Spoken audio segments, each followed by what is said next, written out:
Bien, bienvenidos a la primera parte del estudio de Apocalipsis. Jesús, el Rey que pronto volverá.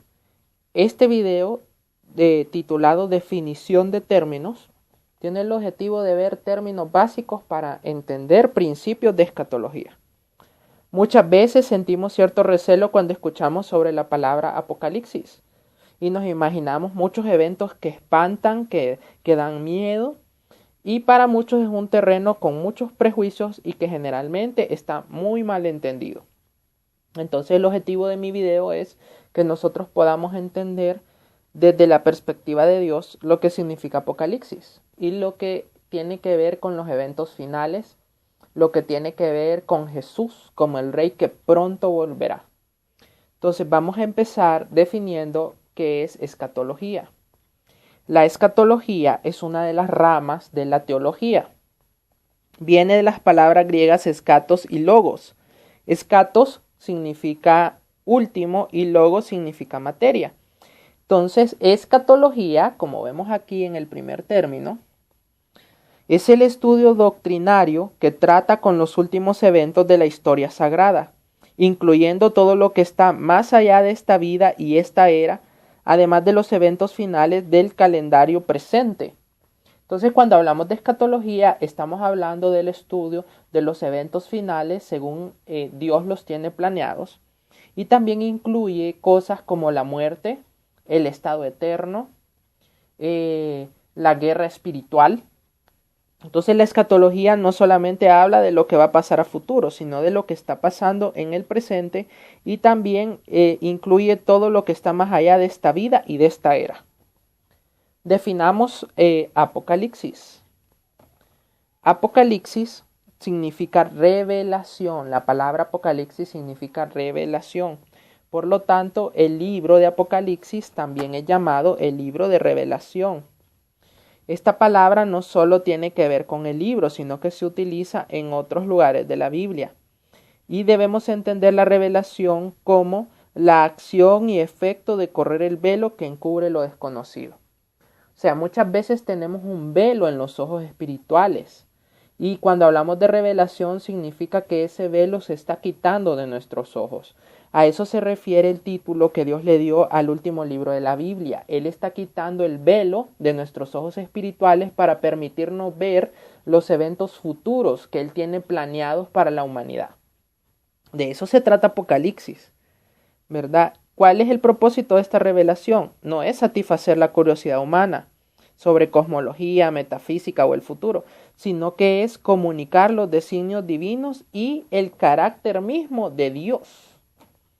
No solo es un libro que debemos estudiar para quitarnos la curiosidad de saber lo que va a pasar, sino que sirve para comunicar los designios divinos y el carácter de Dios.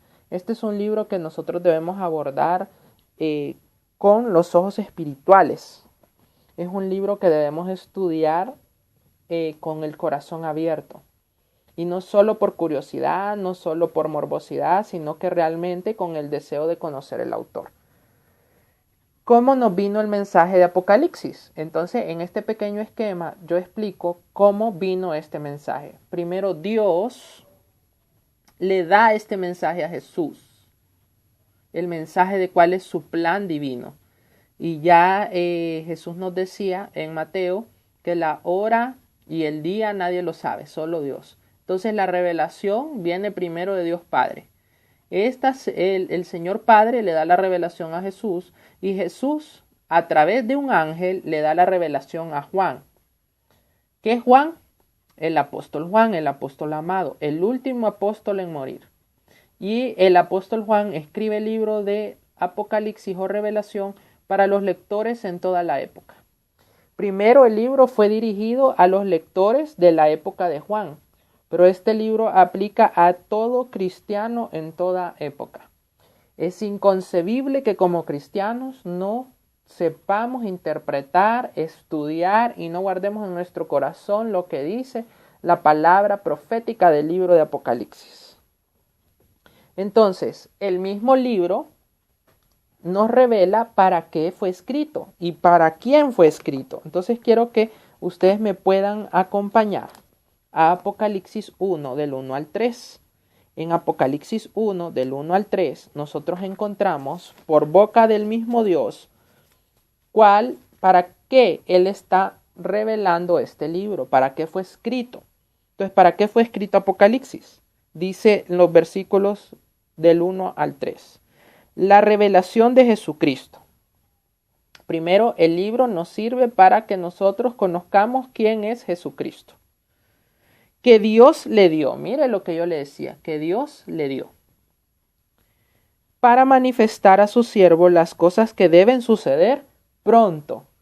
Para manifestar a sus siervos las cosas que deben suceder pronto. Pronto, diga conmigo pronto.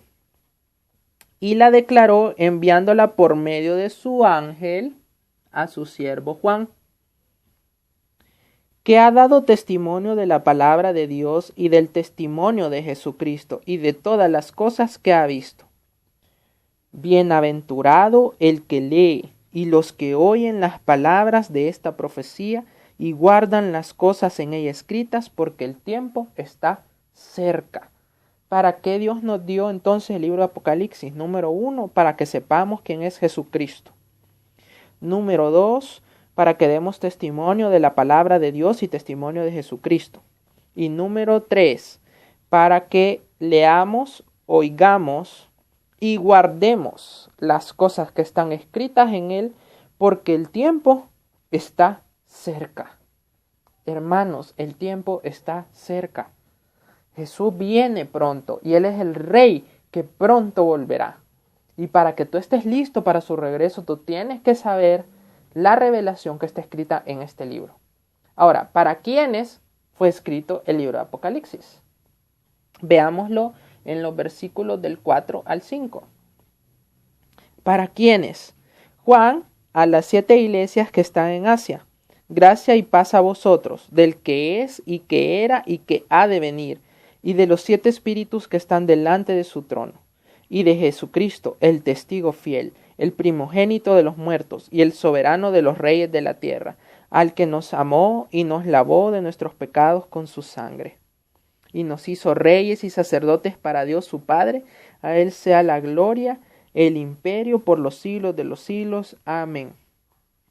Mire qué interesante. ¿Para quiénes fue escrito originalmente el libro? El libro fue escrito para las 7 iglesias principales de Asia. Pero estos escritos también aplican para nosotros hoy. Así que ¿para quién fue escrito el libro de Apocalipsis? Para ti que me escuchas y que me ves a través de estos videos, y para mí, que seguimos a Cristo con todo el corazón. Apocalipsis entonces es un libro profético. Es un libro que es muy diferente a otros libros. En este libro nosotros no podemos estudiar como estudiamos otras cosas de la Biblia. Cuando nosotros estudiamos profecías, estudiamos libros proféticos, se deben seguir ciertos principios que son diferentes al estudio de otros libros de la Biblia. ¿Cuáles son los 4 principios para interpretar la profecía que hacen la diferencia? Pues número 1, muchas de las ilustraciones literales y locales del Antiguo Testamento son simbólicas y mundiales en el Nuevo Testamento. Entonces debemos entender primeramente que muchas de las ilustraciones que están en Apocalipsis que tienen que ver con el Antiguo Testamento son símbolos y son también eventos mundiales para el Nuevo Testamento. O sea que cuando usted lee Apocalipsis, usted tiene que tener en cuenta que cuando encuentra referencias del Antiguo Testamento, esas cosas son simbólicas y muchas veces son literales y locales, ¿verdad? Solo en el Antiguo Testamento, pero son simbólicas y de orden mundial en el Nuevo Testamento. Voy a poner un ejemplo para aclarar esto que se escucha tan engorroso. Existe una mujer llamada Jezabel, que en primer libro de Reyes 16, del 29 al 31, es una mujer literal del Antiguo Testamento. Ella fue una mujer que existió, que vivió de carne y hueso, una persona literal. Pero en Apocalipsis 2:20 se menciona como un símbolo. Se menciona a Jezabel como un símbolo, como un espíritu. Entonces esto nos ilustra que las cosas que eran literales y locales del Antiguo Testamento, en el Nuevo Testamento y en Apocalipsis son simbólicas y mundiales. La segunda ley o principio para interpretar la profecía: hay que saber entender símbolos y figuras. Muchas de las cosas de Apocalipsis no son literales, son símbolos, son figuras, y hay que entender y aprender a interpretar símbolos y figuras para que nosotros podamos darle una buena interpretación a Apocalipsis. Muchos se han perdido en estas cosas porque no saben qué cosa es simbólica y qué cosa es literal. Por eso uno tiene que estudiar bien su Biblia y tiene que aprender. 3. Los números son cualitativos más que cuantitativos. Eso significa que los números que aparecen en Apocalipsis, la mayoría son símbolos. Son pocos los números apocalípticos que son literales. Por ejemplo, cuando ustedes vean el número 3 en Apocalipsis, el 3 simboliza a la Trinidad, Padre, Hijo y Espíritu Santo. El número 4 simboliza la universalidad, ¿verdad? Eso se refiere a 4 puntos cardinales, 4 seres vivientes, lo universal. El número 7, que es el número más importante de Apocalipsis, repito, el número más importante de Apocalipsis, el número 7, que simboliza plenitud, perfección y consumación. Dios hizo al mundo en 7 días y descansó al séptimo día. El número 7 se menciona 40 veces en Apocalipsis. 7 sellos, 7 trompetas, 7 plagas, 7 ángeles, 7 copas, 7 candelabros, 7 iglesias, 7 estrellas. Entonces, también en Apocalipsis le llamamos muchas veces el libro de la plenitud, porque tiene la revelación del número 7. El número 12 identifica el reino de Cristo, ¿verdad? Entonces, esto para darles un ejemplo de que los números en Apocalipsis no son números literales, son simbólicos. Apocalipsis, número 4. Apocalipsis es una continuación de Daniel. Si yo quiero entender Apocalipsis, yo debo leer Daniel, yo debo llevarlos a la par. A eso se refiere la cuarta regla de interpretación. Entonces, recapitulando las 4 reglas para interpretar la profecía apocalíptica. Las ilustraciones literales y locales del Antiguo Testamento son simbólicas y mundiales en el Nuevo. Hay que saber entender símbolos y figuras. Los números son cualitativos más que cuantitativos. Y Apocalipsis es una continuación de Daniel.